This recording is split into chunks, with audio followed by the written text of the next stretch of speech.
Bali po maglilinis po ako ng aking baril. Ito po ay Glock 17 Gen 4. Una po natin gagawin para safety, release magazine and check your firearms kung may laman. Cock 3 times. Then kung wala naman, pakita sa katabi para safety kung meron kang katabi ngayon dyan. Kung wala naman, check nyo naman na wala siyang bullet sa loob. Then click mo na lang.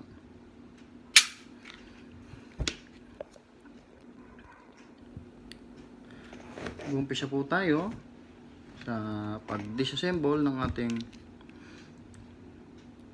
Gen 4 Glock 17. Una po muna is ito, slide. Kailangan nyo munang gamitin yung disassembly lever. Ito po yun.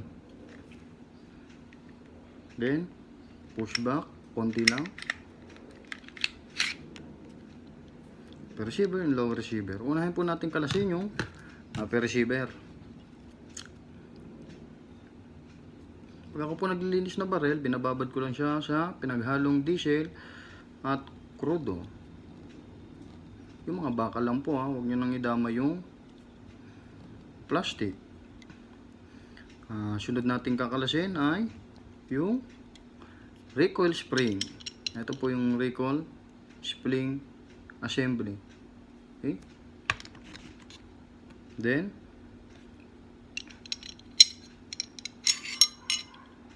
barrel.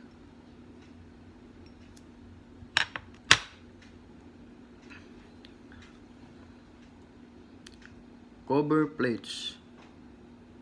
Hindi siya basta-basta matatanggal. Kailangan siya ng special tools. So gaya nitong ballpen, isusuksok siya doon sa plastic at ipupush nyo na pababa. Okay. Okay. Cover plates. And then firing pin assembly.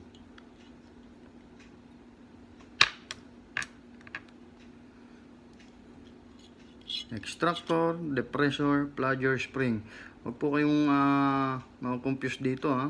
Baka mabaliktad po ang pagkakalagay nyo. Mali po yun.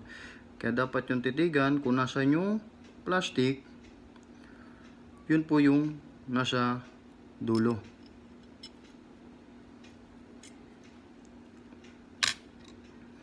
And then yung extractor. Ito po yun.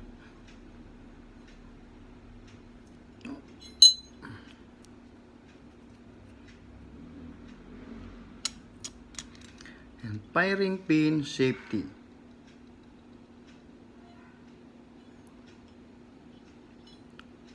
Bali po may spring siya, kaya pangingatan nyo rin po siya. Disassemble ng ating upper receiver ng Glock 17. Ang isusunod naman po natin yung lower receiver ng ating firearms. Una nyo pong gagawin is duwagan nyo po muna yung mga pinya para makakuha nyo siya mamaya. Ito pang tawag dito is trigger housing pin. Nasa may bandang baba. And then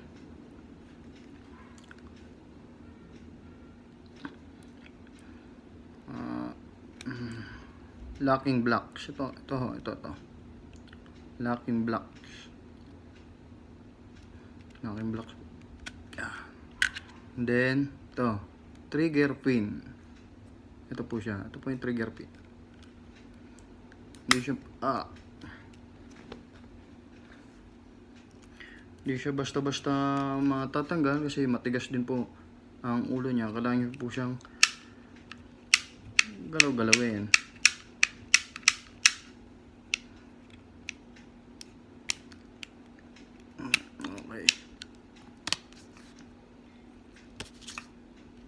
po kailangan nyo rin po ng pliers kung hindi po kaya ng daliri nyo. Trigger housing pin.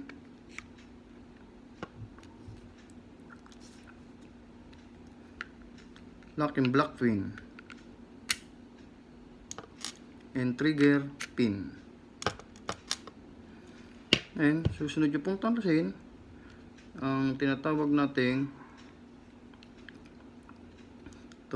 slide stopper. Ito po siya. Bali po bigla na lang malalaglag kasi nakakonect naman siya sa trigger pin.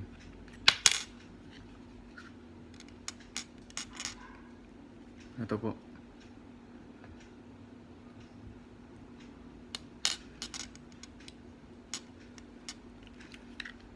And then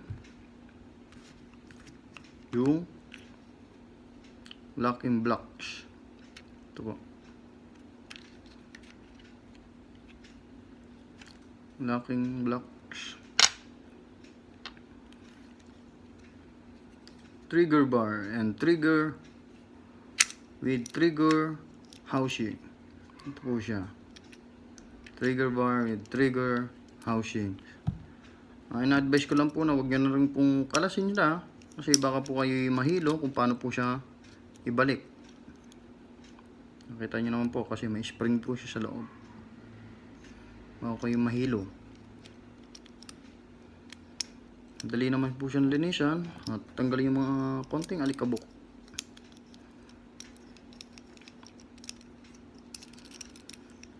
Sa pag-assemble naman po ng ating firearms is madali naman po. Kung ano yung una natin tinanggal, yun din po yung kakabit natin na una. Tingnan nyo po ang pagkakasunod para hindi rin po kayo malito. Kung may pagkasunod-sunod po yan, di ba?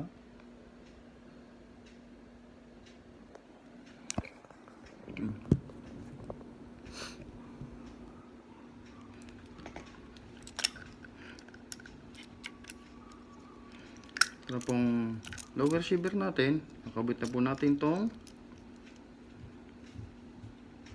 trigger row with trigger housing. Then locking blocks.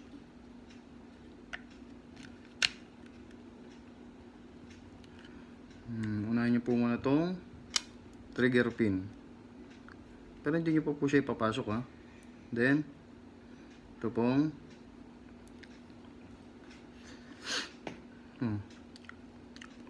ito po yung nasa ano nya, locking block pin.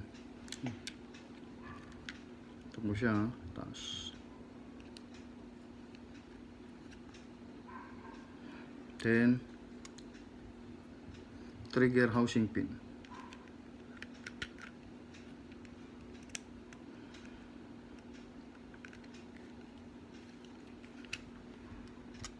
Pagkakabit po na ito, dahan-dahan lang po, no. Okay. Kukonect nyo kasi siya sa trigger pin.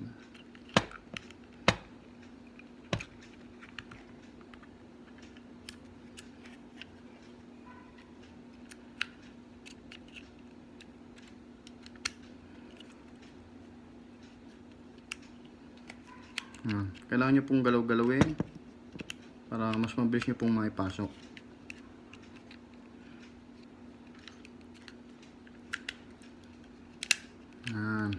Okay. Tapos na po ang ating lower receiver. Then sunod naman po yung ating upper receiver. Yan po natin yung firing pin.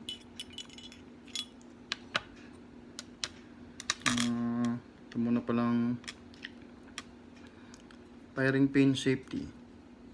Tatandaan nyo po yung mga tawag na firing pin safety, extractor,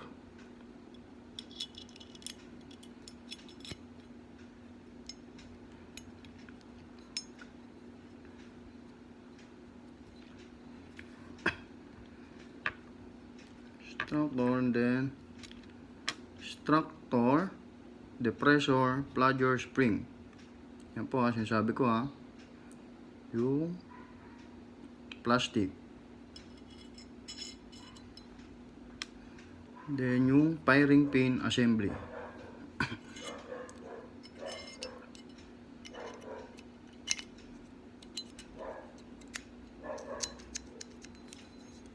At saka nyo naman po isunod yung cover plates.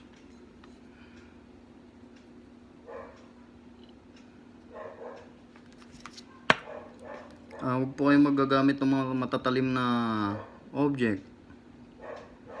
Gaya na lang po ng mga kutsilyo. Mga girdle po natin na ginagamit natin sa trabaho. Gamitan nyo lang po siya ng plastic. Kasi po plastic siya, ibig sabihin may tendency masugatan. Sayang po, di ba? Yan. Push nyo lang po siya ng konti.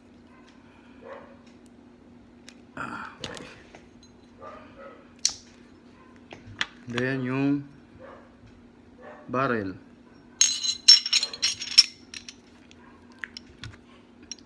Recoil spring.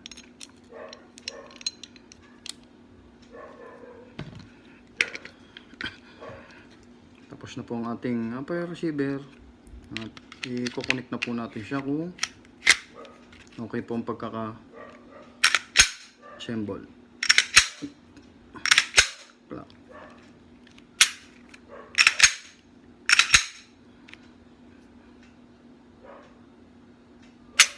Okay po. Yun po yung pag disassemble at assemble ng ating Glock 17 Gen 4. Bali po lilinisan ko po muna siya. At medyo madumi na ho at wala na pong oil. Pinakita ko lang. Maraming salamat.